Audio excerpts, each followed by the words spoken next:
Sebastian Rogers lives right now. I don't know what is going on, but it seems like as they're ramping up this renewed effort to find Sebastian Rogers, it's taking him to some familiar places. Check it out. As I've been discussing most of the day, there has been a renewed effort in the search for Sebastian Rogers, a 15-year-old autistic boy that's missing from Hendersonville, Tennessee. It is my opinion that he disappeared under suspicious circumstances, although law enforcement is saying that there is no evidence of foul play. Sumner County Sheriff's Office put out a Facebook post stating that they're going to be out in the community looking for Sebastian Rogers as this renewed effort for Sebastian Rogers gets underway. Something isn't right. We're getting a really, really odd feeling about this case. You're going to want to stick around as we dive in.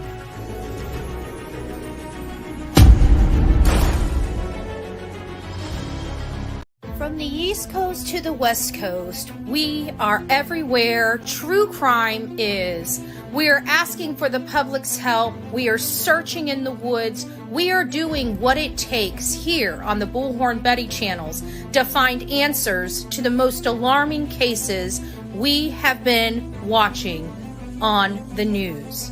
I can tell you personally that I have traveled this entire country seeking these answers and bringing that content right here to you here on the Bullhorn Betty channels and Bullhorn Betty Crime Stories. We are happy with the work that we've done. We brought many answers to the public, and we have defied mainstream media in our pursuit of the truth in these cases. We will continue to work, we will continue to fight for these victims, and we will continue to tell their stories here on my channels. Welcome to the Bullhorn Betty brand of channels and the Coffee Club. Thank you for your love, thank you for your support, and more importantly, thank you for allowing me to bring these victims' stories to each and every one of you, advocating for each of these victims. God bless you, God bless America, and more importantly, God bless our victims.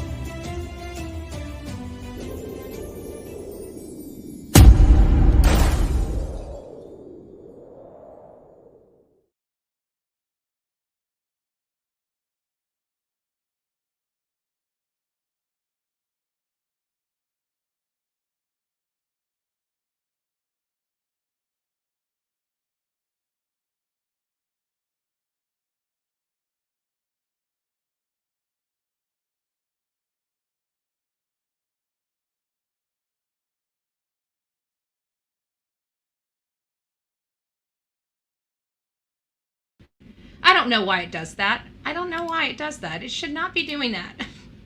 But I appreciate you guys telling me I was muted. Sorry about that. But it's nice to see everybody this afternoon, and we're going to get just really started right away on the Sebastian case, because I've got a little bit of time to have a lot of information. Plus, we're still going to open up the phone lines to speak with each and every one of you that would like to call in and give us an idea of what your thoughts are. This is related to a 15-year-old boy, autistic boy. His name's Sebastian Rogers. He went missing on February 26th, around between midnight and 6 a.m. On the 26th. This case has really rocked us. We don't know what is going on here, but everybody knows something is not right when it comes to this case, period. Something's not right. We feel it. We felt it from the beginning. We tried to be hopeful. We tried to be helpful. We tried to do our part to bring this case to the forefront and make it as big as possible so people are looking at this boy. I can tell you that we have accomplished that goal of making sure that a lot of people know about this boy and know that he's missing, and know that he's missing in multiple states.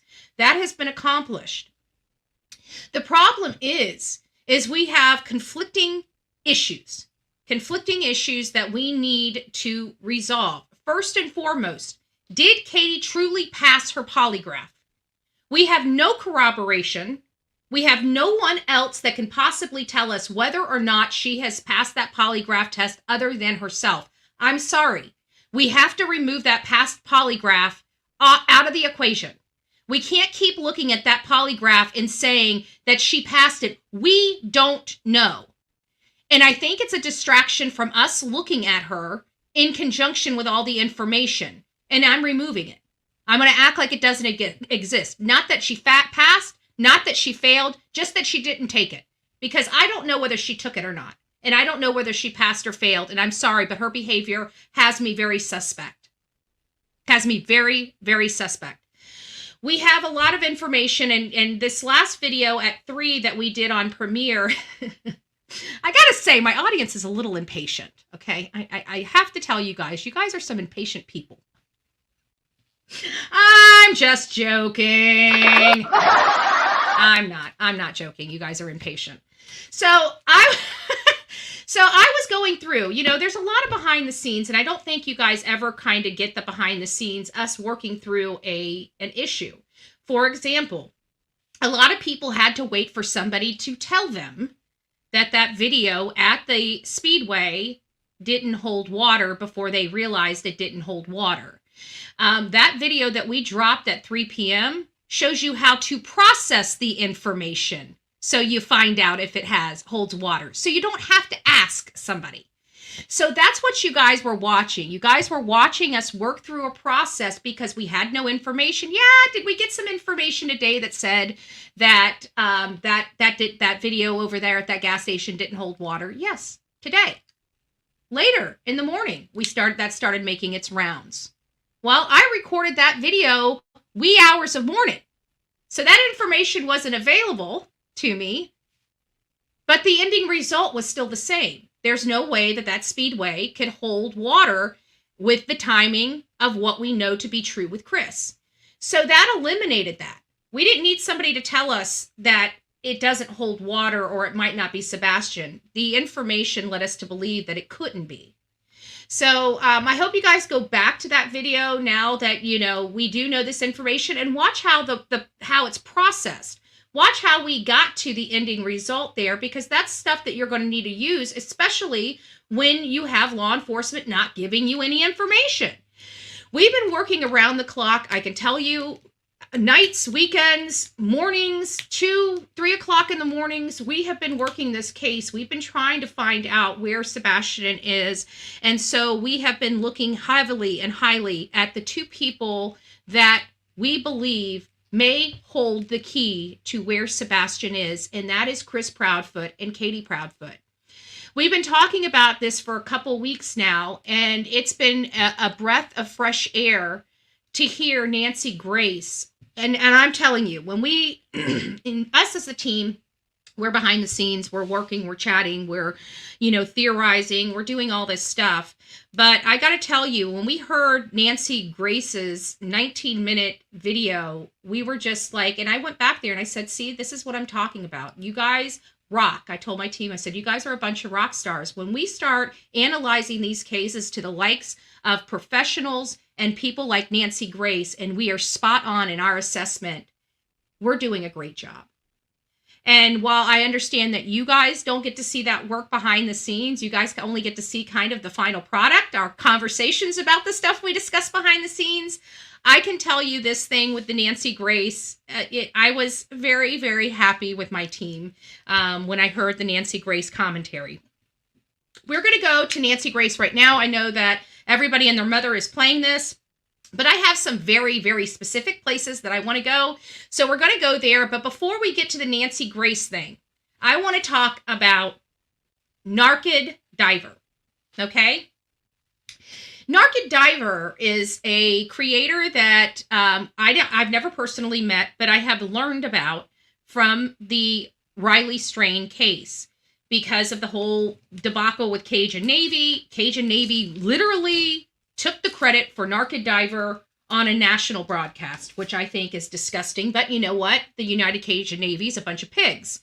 Okay, and I don't like their group. They will never get the support of Bullhorn Betty. And from this point on, if I ever hear them involved in one of my cases or a case that I'm covering, I'm going to make sure that all of the alarm bells are raised to whomever is working with them. I don't trust them. I don't like them. And I will always, forever, from this point forward, after seeing the kind of crap they did in the Sebastian Rogers case, they will be denounced each and every time by this channel. until such time they take responsibility for their actions and change their evil ways. Then we can start working on them and getting them where they need to be. But if they don't think they have a problem, then there's nothing we can do to help them. Narid Diver, there's some stuff here, guys, that you really need to listen to. I've listened to several creators today talking about this Narid Diver interview. And to me, I feel like every last one of them missed the mark. I really do. Just about every last one of them. I haven't watched every one that I watched. I felt missed the mark. Missed the mark greatly. Why? Because they're so worried. They're so worried and focused on the dog scent hit in the pond. Because people are coming into this case and forget information at the beginning of this case. I don't know how many times law enforcement needs to come to the public and let the public know that, yes, they acknowledged a hit. Okay, let me be very clear. They acknowledged a hit, guys. You know what they said about the hit? It was a false positive. So now everybody's listening to all these recordings because the 911 and the dispatch calls are released, and they forgot law enforcement has already explained the dog and that retention pond away. So now everybody is refocused on those footprints and the retention pond, and we're going to get to that because I think that is a key issue. Okay, we're going to get to the key. I do think it is a key issue, and you're going to listen to my theories on that because I believe that it's possible that all of that was staged. It is possible. And that could have been the reason why they were so adamant that it was a false positive hit. But I'm not going to go into that just right yet. That's going to be later down in the show of here. So the Narid Diver, where I believe everybody has missed the boat, is, well, thank you, Rusty, 5 months member. She loves each of you. Hugs and kisses, hugs and kisses. Sorry, I have been working nonstop for the last several days. So just FYI. So long story short is Chris took a ride with law enforcement. And this, to me, was the literally breaking news that everybody missed.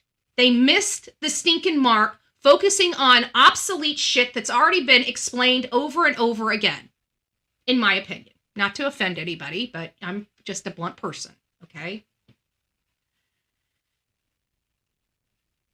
Chris got into a car with a patrolman, and went around and drove from site to site with law enforcement. He was the only one in that entire family that was taken for this ride-along.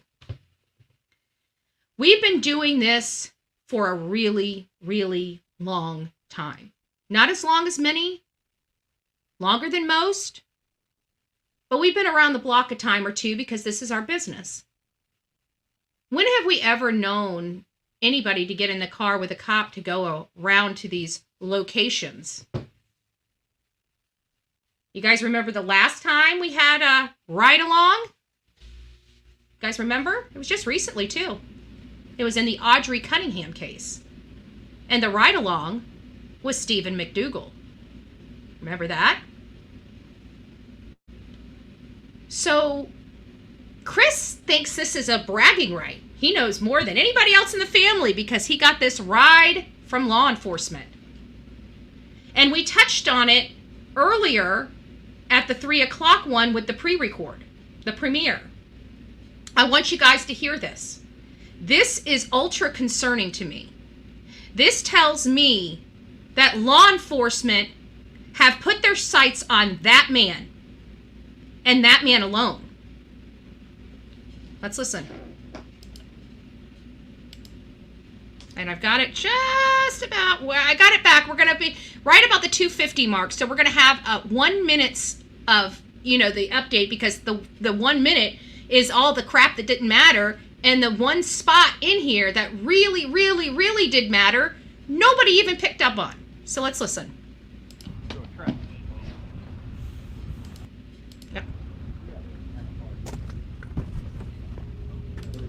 What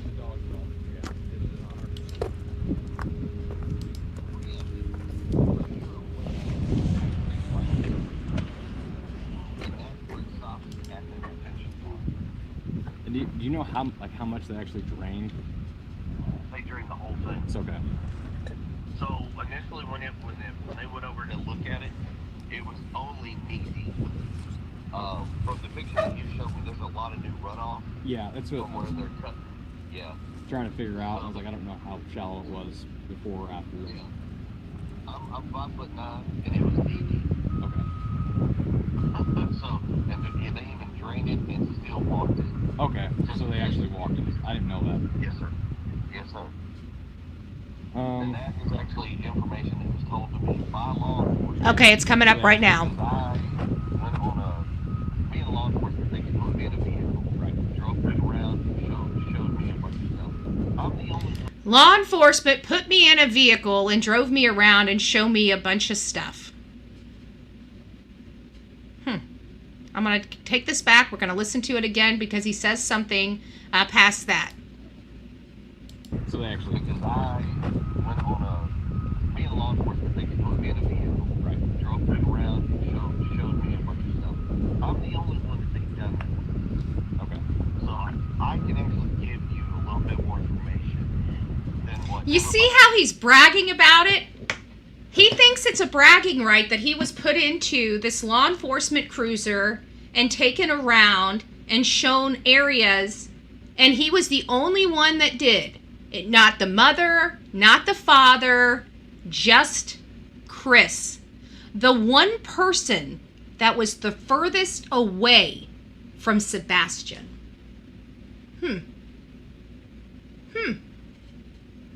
Does that sound normal to you? Does that sound right to you? No, it doesn't. You know why? Because that is law enforcement behavior. And that is telling me they're looking squarely at Chris Proudfoot because of that one action. Them putting him in the back of the car. We've seen this 1,000 times from Sunday. Who do they put in the back of those cars and drive around for information? You be the answer to that. I'm not going to answer that question for you. It's answered for me because I know how this stuff works. And he was the only one, not the mom that was with Sebastian, not the biological father, just the stepfather. Another thing that just doesn't make sense to me. But what it does tell me is it tells me law enforcement is doing their job. It's telling me law enforcement has a hell of a lot more information than we even know. It tells me law enforcement has their theories and their own speculation. And if they know that Katie has passed her polygraph test, then why would they put her in the car? There's only one person being put in a patrol car to go around. And again, the only time I ever see that is just a few things. And the last time I saw that was just back in February, and the person that took that ride along was the person that's sitting behind bars right now for doing horrible atrocities to a little girl. And his name's Stephen McDougal. So it looks like Mr. Proudfoot's right up there with the status of Mr. McDougal. Just thought I'd throw that out there. Now, here's kind of the Nancy Grace stuff. And there's one lady that I want you to hear. Now, I'm not going to go through all of this. And the reason why I'm not going through all of this is because I absolutely 100% believe that everybody under their mother is going to be showing this new video with Nancy Grace. And so I'm very specific with what I want to show you on here. And there's one, oh, thank you, it's me, Jen. If you guys received your gift membership, please don't forget to tell it's me, Jen. Thank you for being a wonderful mod and a wonderful subscriber here on the Bullhorn Betty channel. So there's one, I mean, she always has great experts, okay? You guys know how I feel. Even when I don't like Nancy Grace or I disagree with her assessment, I still love Nancy Grace at the end of the day, okay? I love Nancy Grace. There's just, you guys cannot take me off. I can be as mad as a hornet nest, right? at Nancy Grace, and I still love that woman. She's my BFF. She's my my secret BFF, or I'm her secret BFF. Nancy Grace, I'm the stalker in the bushes, okay? If you ever see somebody just peeking in the bushes, just holler out and say, "Hey, Bullhorn Betty." No, I'm just joking. I need to stop. All right, so let's get here. There's a few things I want to talk about, but it's this. Let me make sure I got the right expert on here. Here's the expert. Hold on here. I think I got it. Okay, there it is. I think it's right here. I think I got it right here. But this is the area that I want to talk about. Host of Zone 7 is a forensic expert. Joe Scott Morgan, death investigator. Cheryl, you've had quite a lot to say online. This is the lady right here. Cat got your tongue, because I don't like that. You're pretty. She's very pointed. She's very, she's this lady here. Her expert here is a very astute person. This is a person that I value her opinion. I value both of these ladies' opinions very, very, very greatly. But I think this lady here explains everything in a nutshell. And I just want to inform the people. We are all, okay, from experts down to lay people, are looking directly and squarely at Chris Proudfoot right now. When we've got Nancy Grace putting down the hammer on Chris Proudfoot and his wife, we know that there is definitely something stinking to high heaven. What we thought was true is most likely true. And that's sad. It's really, really sad. So let's get through this little spot, and then I'm going to open up the phone lines. I want you guys to call in and let me know your thoughts on this new information. How do you feel about the Narid Diver, revelation? Again, I felt like everybody missed the boat because we've been told that hit out there at that retention pond was a false hit. So is that a lie from law enforcement? It very well could be, but it also could be it was staged, and they realized it was staged. So let's get this part, and then we'll get the phones open for you guys. Be bold when nobody's questioning you. But what about now? I want to hear your analysis. Here's my problem. They're statements. You've got inconsistencies. As soon as somebody changes their story at all, they should become the focus, period. Mom has said different things. Oh, I'm proud of you, Brandy. Awesome. It's nice to see you. Looks like he's co-signing with everything that she says, but he allegedly wasn't there. So how can he agree with anything that she's saying? Co-signing on information when he sits there and says he wasn't even there. We all picked up on that. We picked up on that. We saw that. We saw that in the Chronicles of Olivia interview about the cousin. How would he know? But he knew. Doesn't make sense. You got Mom saying she heard a thud. I don't like that word. That sounds like a body hitting the floor. When people use the word thud, that's not, sounded like he hit the wall, sounded like something. No, it's never a good thing. It's usually preceded by an adjective, sickening, a sickening thud. Right. And Nancy, you've got other things. You've got Mom saying he went to the end of the driveway to put out the trash. And then you've got See, she's picking up on the trash, guys. Remember how we said all of this stuff that we're hearing, there's a reason for it. Down to the flashlight. There's a reason why they had to put that in their story. There's a reason. The whole landfill search. There's a reason, guys. There's a reason for all of this. You got to listen to this lady. She's smart as a whip, and she's in tune. This is experts speaking, folks. Experts. law enforcement searching a landfill. They're searching lakes. They're searching ponds. If you're watching and paying attention to law enforcement, it does not seem to me that they are looking to recover a child alive. That is the most heartbreaking out of all of this. And this is something that we've known in our gut for a long time, that law enforcement and every other talking heads are telling us that we're wrong for feeling it. Shame on us. The horrible social media people. Why don't they just say that we're just, they don't like us talking because we get it. Why don't we just have a little truth serum? Shall we? Just a thought. Just a thought. But that's the most heartbreaking, because let's talk about that. These law enforcement, we talk about law enforcement behavior on this show all time, and lack of information. Where do I go? I go directly to what is law enforcement doing, because their behavior is very telling to me. And they are searching landfills. They are searching waterways. They're searching in the woods 6 weeks later. We're not dumb people here. This isn't good. I've said that and I've maintained it. This is not a good situation at all.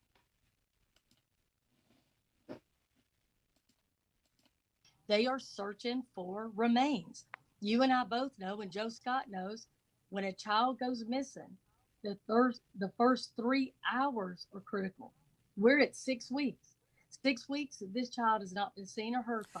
Okay, hold on. Why are you saying, Cheryl McCollum, that you believe they don't expect to find Sebastian alive based on their actions? I'm talking about LE law enforcement.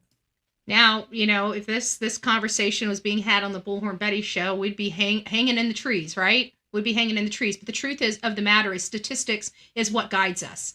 And unfortunately, statistics in situations like this, in this amount of time, is just never good, guys. There's just nothing we can do about it. It's just not good.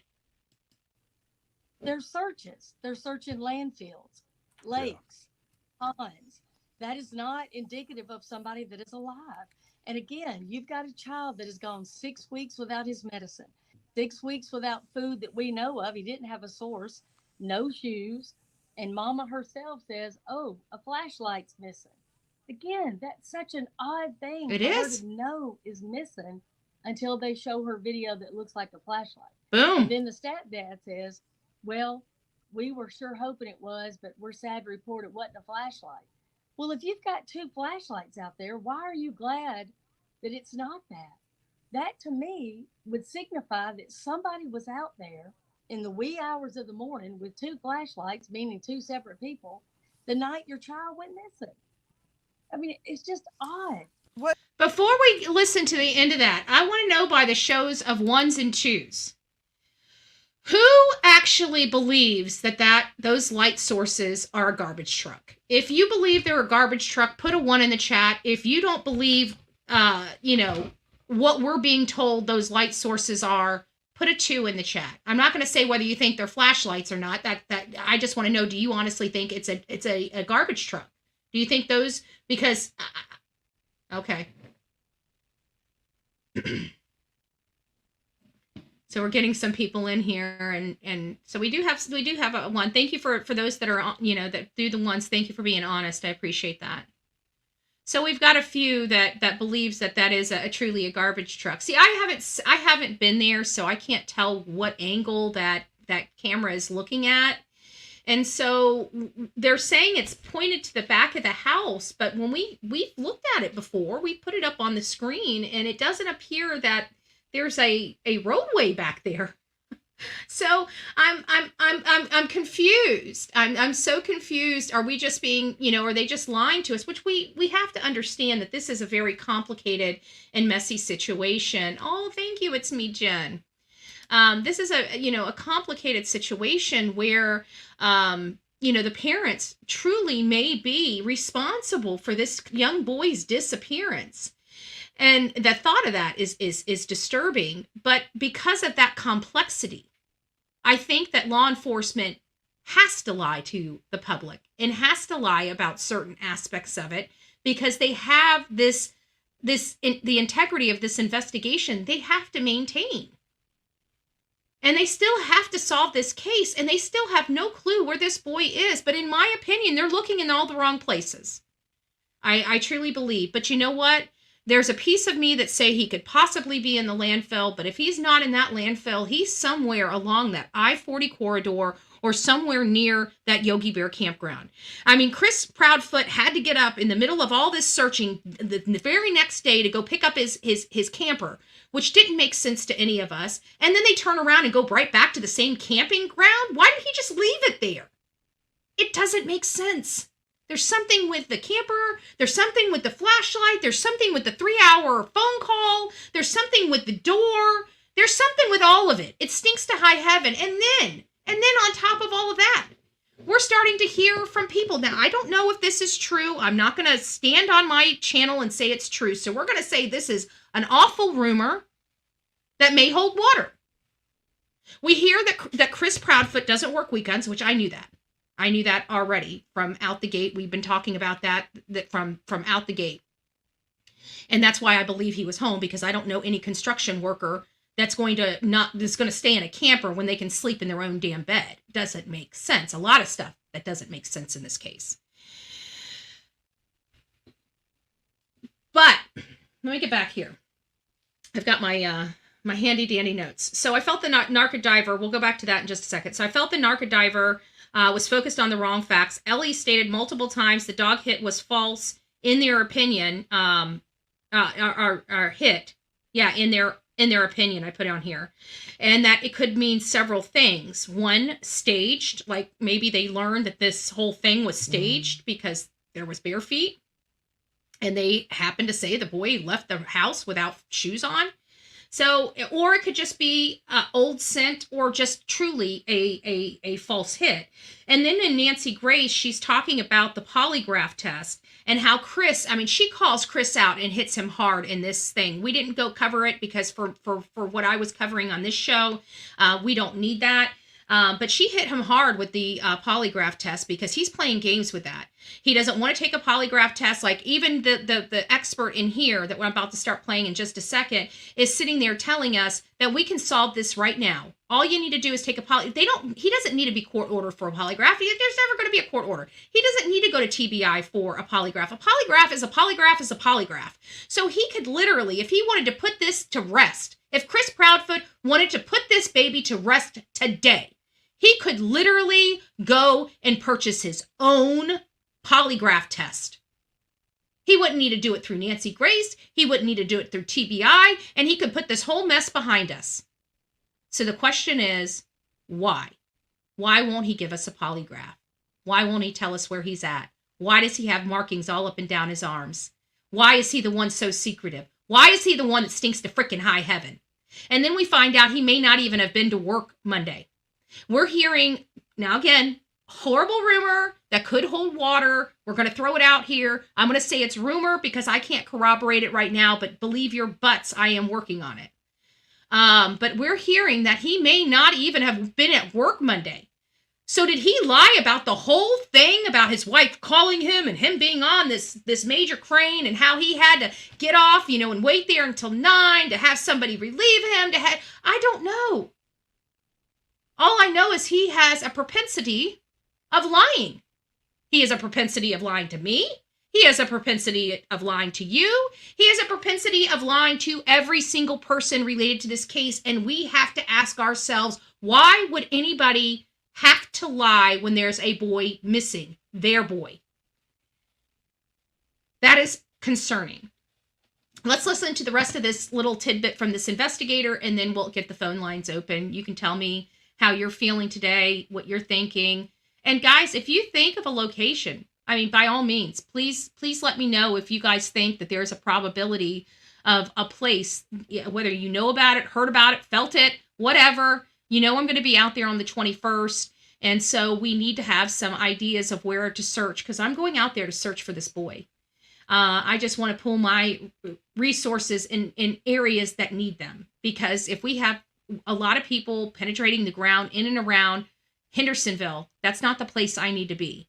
I need to be at a place that isn't being searched, that should be searched.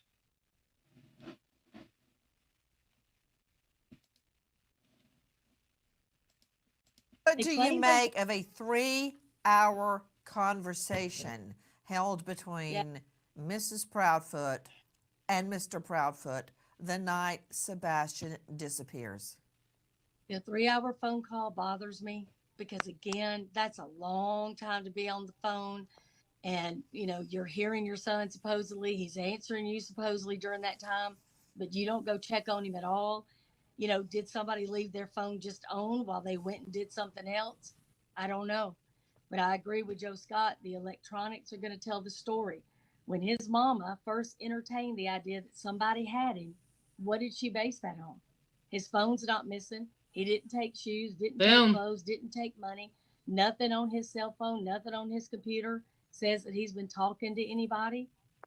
I mean, Exactly. she's entertaining something that we have no facts for. Well, We I'm have no concerned evidence. about and you're right. Whenever I hear inconsistent statements, as I have discussed many, many times in front of juries, it's one thing to add or embellish your original statement. Listen to this. Because maybe you weren't asked the right questions first time around. Maybe you remembered something in addition, triggered by questions. But when you change your story, that's a problem. To Joe Scott Morgan joining us. So there you go. That is the forensic expert that I personally like. I like how she really honed in on all of our concerns. We've been talking about these very things about this case for literally weeks. And now we're starting to realize our concerns actually are legit and hold water. They hold water.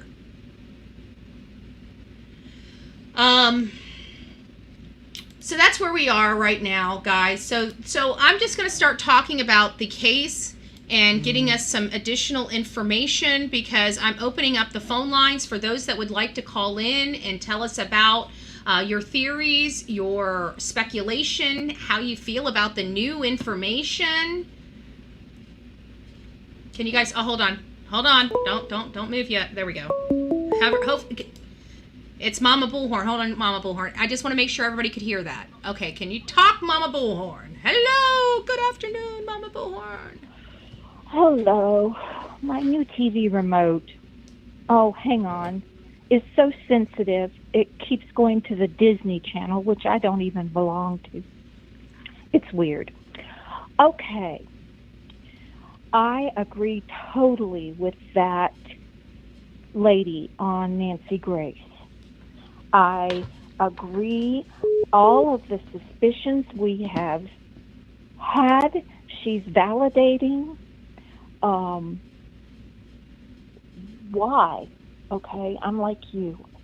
Why did Chris go get the trailer and then go back with it?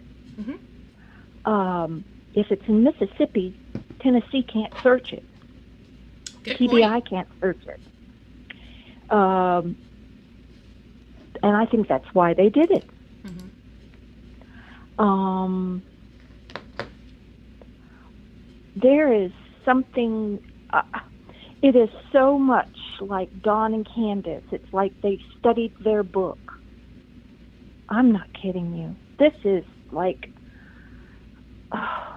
But there's definitely differences. I think we can identify very quickly. I mean, sometimes you can't, because, you know, some people, they don't deal with stresses and stuff, you know, normally. But I think it's the guilty.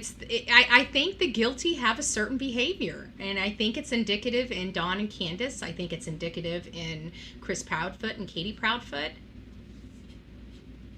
Well, I believe when she called him, or he called her, she probably texted him first, and then he called her, and they both left the phones open, and he drove back, because I don't believe he was there yet.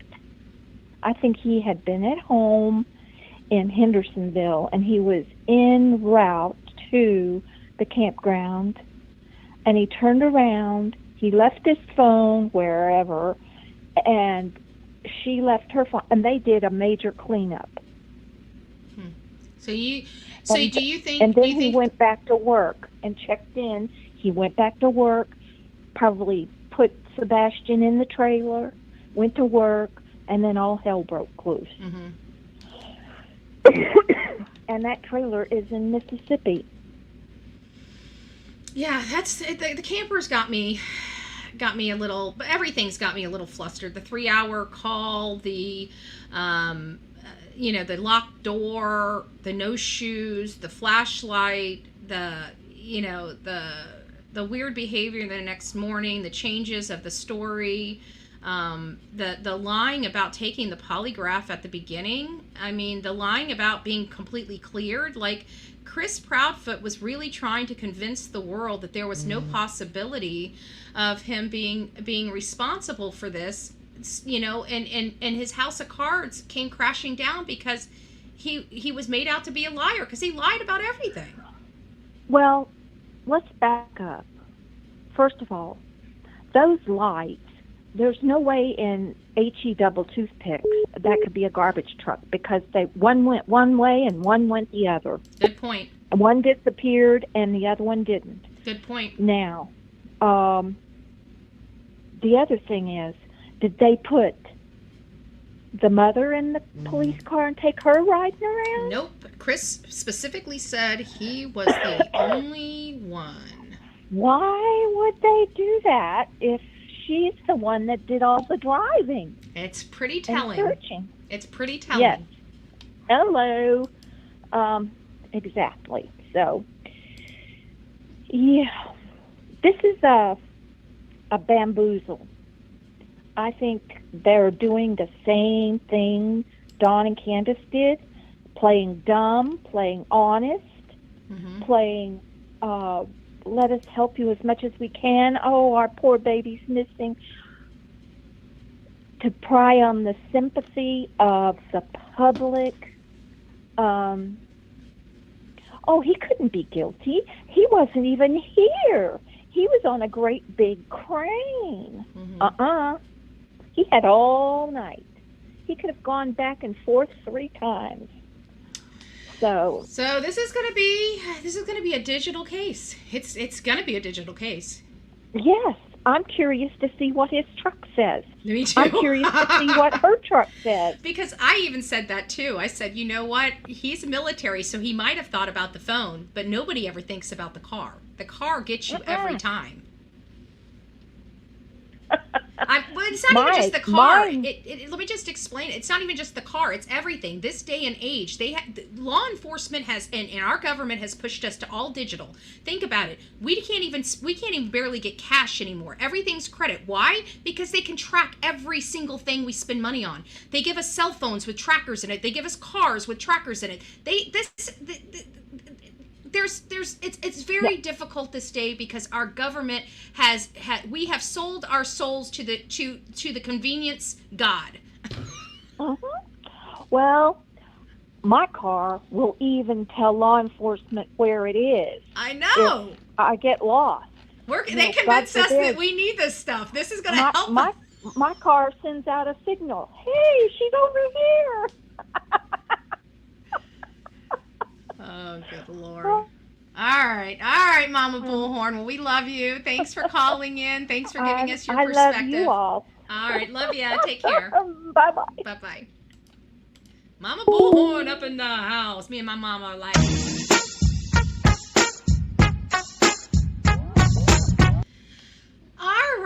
All right. So that was interesting.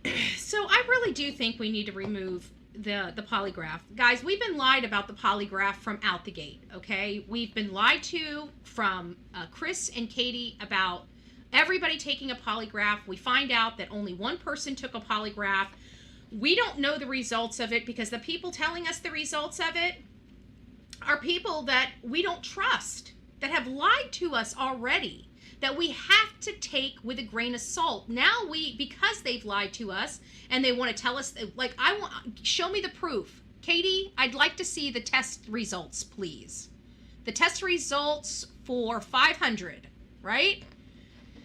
I doubt we're going to find them. So let's go ahead and just remove all the polygraphs. Nobody had a polygraph. Now let's analyze the case without the polygraphs. Where would they be? I just believe that Chris is not stupid enough to put Sebastian anywhere in Hendersonville. We talked about how, like, I know he'll push the envelope, but I don't think he'll push the envelope too far. But because of the information in this case, I believe he may have made it back all the way to Memphis with him. But I don't know. I really don't. And I'm curious.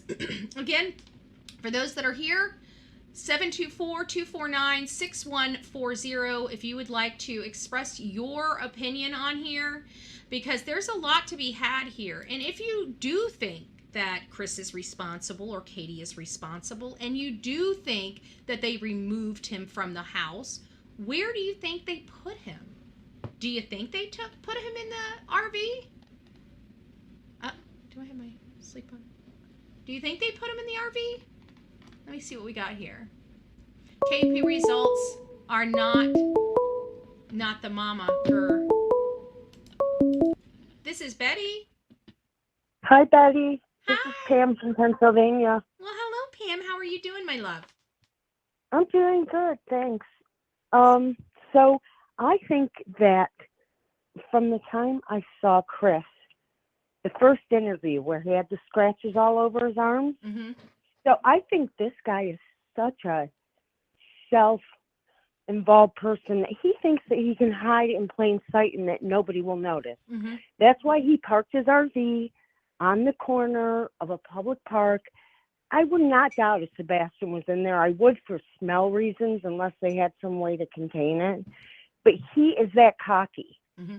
that I would love to know, has anyone blown up the video of his arms to like really get a good look at it? I haven't seen that Yeah, anywhere. we've blown them up as far as we can, but the issue is the quality of the image, Yeah. because it was from a video, Mhm. and you've got to take a still from a video, which it always never is like a beautiful video or photo, it's always a little grainy, and then when you blow that grain up, it just starts getting more pixely. So I mean, haven't- when I saw that was the first thing that went to my head, is this guy thinks that he can be, when he came, I don't know if it was you, when it's maybe another creator, and he was like, yes, I'll just put it all out there. I'll just, lying and incriminating, and just, I think Don and Candace are a little bit different, because people who try to make sense, and they know to make nonsense. Yeah. I think Chris is cocky and bold and thinks that he can outwit. I don't know. I think that Chris, I hope, gets busted. I feel like he's an ass. Oh, he's going. And now that I heard the Narid Diver, when I heard that Narid Diver, and I'm like, he was in the patrol car. Holy crap! Like, that to me is like groundbreaking news, that he was the only one that they took for this ride along, and that was so telling to me. It was just screaming. And so I was hearing everybody talking about the Narid Diver, and they were all talking about the dog hit. And I'm like, you guys are missing the boat. This is the most important. You know what? I did take note of it, but I'm so glad you called it out, because that is huge. It really, really is. It's very telling. Yeah. God, there was something else I wanted. Oh, did you hear, Seth, last night about the video of the garbage truck? Did you hear him talk about that at all? I heard that he was, this was several days. I haven't listened to any of his interviews over the last couple days. Any of them that he's done over the last couple days, I did not hear, but I did hear him when he was on, I think it was the Pascal show, and explained the, that being a garbage truck. And I was remembering being taken back, and I'm like, how is it going behind their house? That doesn't look like there's a drive, a concrete. So it's not the right angle. You know that, right? It is not. You're correct. It is not from behind their house. Okay. And that is supposedly a very blown up piece of a very small piece. I mean, it's a very small piece of a whole video. Mm-hmm. I don't know. He said that he can say that it was definitely a garbage truck, but I know one creator pointed out about the flashing lights, that all of the garbage trucks have flashing lights, and Yeah, I'm sorry, and I not don't only that, remember but who it was. like my mom just said, I mean, the light sources went two opposite directions. I forgot all about that. I was so focused on. Totally great call out. Definitely. I noticed that too, for sure. I'm just like, that's why everybody instinctively is like, yeah, no, are you sure? Yeah. I keep wondering, because Seth wants to find out what happened to his son, and he would tell a fib to the rest of us in an effort to keep something confidential. I truly believe that they're playing damage control with this video. I think this video may have, depending on how the elements play out in this case, may have some evidentiary value later down the road. Oh, definitely. I certainly hope so. I would hate to see this turn into Summer Wells. And oh my God, I still think every single day I think about that kid. If I see those Paw Patrol, I think about her. Her parents, oh my God. I'm so annoyed they haven't done anything. But let's stay focused on Sebastian. I'm sorry. Yeah. They're just so close by. You hear there's a body. You're hoping it's, going to give somebody some relief. Actually, while you're on the phone here, explain this whole, because my email got blown up this afternoon from a lot of people. Oh, thank you, Baby Yoda. From a lot of people saying something about the Pascal show and a body. Can you just fill me in? Because I missed that, and I was trying to figure it out, but it was all happening right before I was going live this afternoon. So I actually haven't looked in a while. I do know that remains were found. And are you talking about the Kingsport stuff? Yeah. Okay. Yeah. No, I've already got the end on that. It doesn't sound like it's anything to do with Sebastian or my girls. Right. Or younger. Isn't it maybe somebody who's a little bit older? Or have you heard anything? Yeah, I did hear some things. I heard that this may be associated with potentially a male that disappeared, several, I think like 4 or 5 years ago. There was somebody out in that area that went missing that they won't be able to tell, because if remains are remains, so they're not going to be able to tell until DNA is done and a whole host of other stuff. But God, it sounds like this is a guy, and it sounds like there was a guy that was missing in that area several years ago. Well, I hope his family gets some kind of peace of mind. It's so sad. But, that's just rumor, so I really don't know. It could That's very, true. I mean, we could wake up tomorrow and find out that, holy crap, it's one of our cases. Totally. Mm-hmm. Totally. Well, thank you so much. All right, honey. Lovely Well, thank talking you. to you. Uh-huh. Have a good night. You too. Bye-bye. Bye. Oh, I'm glad somebody explained that to me, because I was asking my mods, I'm like, my emails are blowing up. What is going on? And I thought maybe it was another. I'm like, man, how, because it's almost like every time we start on a case, like even the Riley Strain case. I mean, look how many people they pulled out of that freaking river looking for Riley Strain. Look at Brian Laundrie. Look at how many cold cases they were able to close searching this entire country for Brian Laundrie. How many people did we find? Like 6 or 7? I think, for whatever reason, I almost want to say it was like 9 people. 9 people!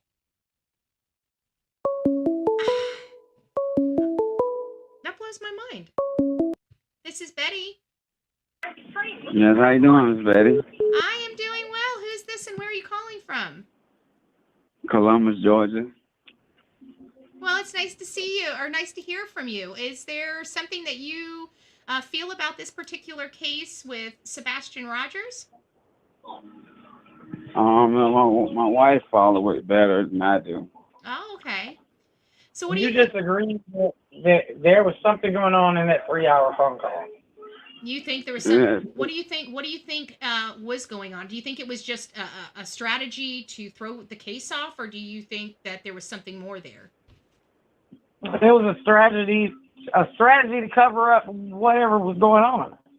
Oh, gotcha. Yeah. What do you think? Where do you think do you think that they put Sebastian in the Hendersonville area, or are you kind of like me where you feel like he's further out? He's further out. Yeah, I think he's farther out. I don't think they will put him, because they're ex-military, so they know what's going on. Yeah. I'm thinking so too. And what's your name, love? Crystal Lawrence. Oh, Crystal, it's nice to hear from you. I just want to thank you and your hubby for calling in. Thank you. Have a blessed one. Thank you for all that you do. Oh, no problem. God bless you guys. You too. Bye-bye. Bye-bye. Oh, a husband and wife duo. I love it. You know what? I think I honestly wish more men would get involved in true crime, because we could use some muscle, We could use some muscle. This is Betty. Hi, Betty. How are you? I'm doing well. Who's this and where are you calling from? This is Elise, and I'm calling from Baltimore, Maryland. Well, it's nice to see you. Nice to hear from you. So, what do you have to contribute on this crazy case related to Sebastian Rogers?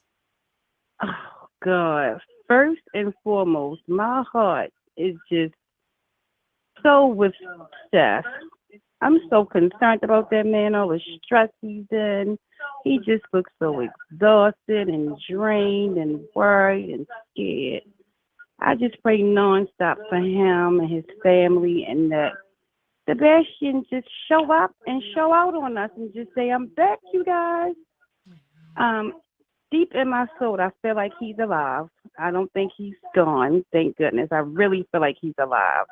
But that weird borrower socks and those Proudfoots, I feel like they're hiding him. Why I do you do, think and they because would hide him? I guess because that's been the most perplexing part for me to overcome that theory, is because my question would be why? I mean, if they didn't want him there, they had already worked out for him to go to Seth's. So why would they hide him? because, and I really feel like it has something to do with court. Like he was going to be a witness for court, so he can miss court. Now, Gotcha. why would they keep, I think they got stuck in a situation where, like, okay, so how are we going to get out of this scenario? Mm-hmm. I think that's why it's lasted so long. However, what really shocked me, because I've been watching it from start to finish. Not finished, but Right. presently I get. Oh, yeah, I understand. following it. Because I'm hopeful every day. Is like, as soon as I wake up, the first thing that pops in my mind is, oh my God, let me see if they found Sebastian. Yeah.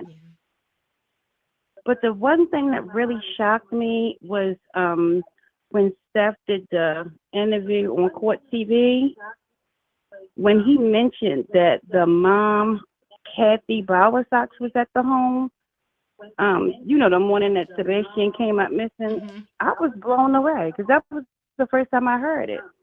And I'm like, wait, I didn't know she was excuse there. me? So you said you did? I did not. Mm-mm. Oh, so did you catch it on the interview that night? Did you notice I didn't it? catch it until you just said something. No, I did not catch that. That Really? his mother was at the house. Mm-mm. And you know what? I felt like that because I kept looking. Listen, I felt like it must have went over a lot of people's heads because I said, wait a minute. As many interviews as they mentioned, and they talking about who was there, of course, just Katie, and the son. And pretty much that's it until Chris claimed he arrived, right? But until he did that interview with the Court TV guy, and because the Court TV guy said, okay, walk me through that day, they called you, you got a call, he was at work, Mm-hmm. he got the text, he left, and then the man was like, okay, so how long did it take you to get to the, Katie house? He said it. He gets to the home, and so he says, well, who was at the house when you got there? He said Katie was there, the police officers was there talking to Katie, and he said, and Chris' mom was there. I said, wait, Chris' mom was there. Hey, I don't mean to cut you off. Just give me just a second.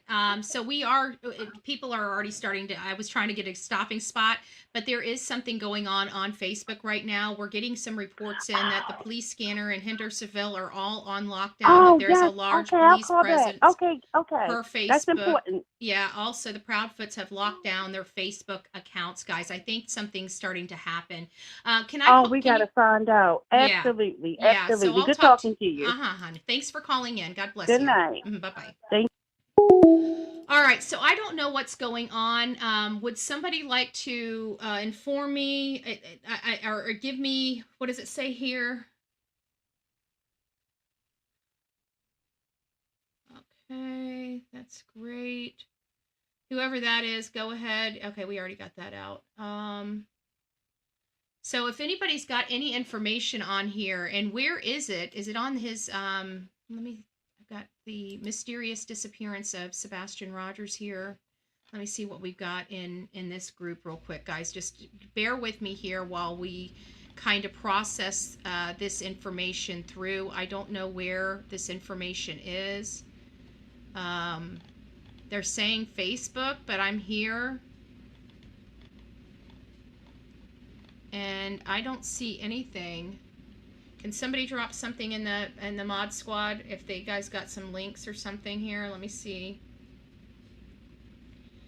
For all those people that are out there, this is the Bullhorn Betty channel. We have a few housekeeping rules. The only housekeeping rule we have is that we are all adults here on the Bullhorn Betty channel. We expect, somebody's saying it's nothing. Betty, I think it's false. It might be some false reporting, and it would be possible, but we don't know. You have CB radio. I do have the ability, hearing it's a troll. Okay, perfect. So there is that. So, and why people would do that, I'm not sure. You know, this is a 15-year-old boy that's missing. Clearly, the person that would be doing all of this is a highly disturbed person. But they're saying the scanners are down. So if the scanners are down, guys, there may be some credibility here, because they will put these when they have to start communicating, they will lock those scanners down like what? I've watched it here in my county. I've watched it in other counties. They lock it down where you can't hear squat.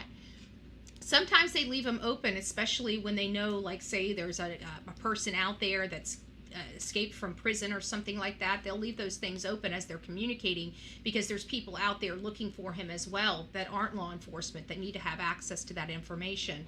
But if their radios are down, in addition, there is a good possibility. They're saying Hendersonville is still open. Okay. If it's still open, it's still open, because even not only that, but the detectives will go on a back channel, because they still have to have their stuff open for regular stuff like car accidents, you know, somebody stealing something. They're not going to shut those completely down. They're only going to shut and go on a different frequency for the stuff related to Sebastian Rogers, to keep it from the public and keep it out of the public light. So I'm not seeing anything on it. It looked pretty interesting. However, it doesn't look like it may hold water. We'll probably learn some more as the night goes on, whether it holds water or not. But guys, just keep your eyes and ears open. Please pass this boy's face around. There's definitely something here. We all feel that there's something not right in this household and in this family. And we've stuck to our guts with that. You know, we've wavered a little bit on what we think happened, but I don't think we wavered on who we think is responsible. I think out the gate, we as normal people felt very uncomfortable how this case was not making sense to the normal person. You know, we're not the ones that are inside of this situation. We're on the outside looking in. We are the spectators. We can see things that other people can't see when they're in the midst of it. And we knew early on that something wasn't sitting right in this case. We knew early on, even though Chris was the one that was the furthest away, something made us gravitate to him. Something made that just in all of us, in every single one of us, where we had that instinct that says something ain't right. And we trusted that in all of us, even in lack of evidence, in lack of all this information, we're looking in the right direction. I don't think that's a coincidence, and I don't think that's just some strange phenomenon. Something stinks to high heaven in this case. We need to find Sebastian Rogers. There's only a few places he could be. And honestly, I've told you, I think he's either in the landfill or on that I-40 corridor. Yet, all of our efforts are in Hendersonville, in the surrounding area of Hendersonville. So hopefully they'll start branching out to find him. But we do have to remember, like the caller said, we're dealing with a military family. We're dealing with very well-trained people. Even 2 years in the military, that boot camp is rough. It's rough. Snow says we have the gift of discernment. Exactly. We can smell BS a mile away because we literally walk through BS every single day of our life on these channels. We hear almost every single excuse from all these despicable people that are trying to convince us, the people, that they are not doing these horrible things. So guys, we're going to still keep praying for Seth. We're going to still keep praying for Sebastian. We're going to pray that Chris just puts an end to this charade. You know, TikTok time's up, dude. I mean, like, nobody's buying it. Nobody's buying it.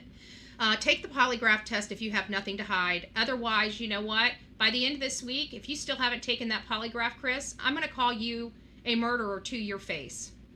I'm going to make sure it's recorded and plastered all over social media. I'm going to make sure that if people don't know who you are, they'll know you by the time I'm done with you. Because I believe you did something and you are lying through your teeth and you think we're so stupid. This is like law enforcement's job. You know why I don't lie to a judge? Because they've heard it all before. There's no point. There's no point. Judges do this crap every single day. There's no point in lying to a judge, just like there's no point in lying to a law enforcement officer, just like there's no point in lying to a true crime content creator. So, all right, guys, I want to thank you for coming and joining me this evening. I hope you're liking the 7 o'clock. You were doing something in the morning, something in the evening, a little bit of stuff in the middle. I hope you guys are liking it. If you do, please consider subbing up. Please consider becoming a monthly member. But more importantly, make sure you're liking this video and make sure that you're inviting people over here to the Bullhorn Betty channel to learn about these cases. We advocate for these victims. It's not just a place to come and talk about them. We actually get out there and advocate for each and every one of the victims that we cover on our channel. And I'm going to be out there advocating and searching for Sebastian on April 21st. Rain or shine, we will be out there, boots on the ground, doing our part to help in this search for this young boy. One of the things that I am planning on doing, and I've never walked into a community, I don't hide what I do do sneak attacks or anything like that, but there is going to be a point in my trip where I do find out or go to that campground, and I will be on public easement, and I plan on having my sign waving there. I plan on doing this from a place of love, as always. But I want Sebastian's voice to be heard, and I don't think there's anybody that's going to give that boy a voice better than Bullhorn Betty. And we are going to go out there, and I'm going to make sure that by the time I'm done, Chris and Katie know exactly who I am and who their son is, because we're going to let them and make them look at him and explain, where is he? Where is Sebastian? We're not done yet. We will not be done until this boy is brought home. All right, guys, God bless. Don't forget to be fearless. If you see something, say something. An ounce of prevention is worth a pound of cure. And until next time, I want you guys to be safe, but more importantly, kind to one another, because we got enough POSs out here. We don't need to be part of the problem. We need to work each and every day to be part of the solution. God bless.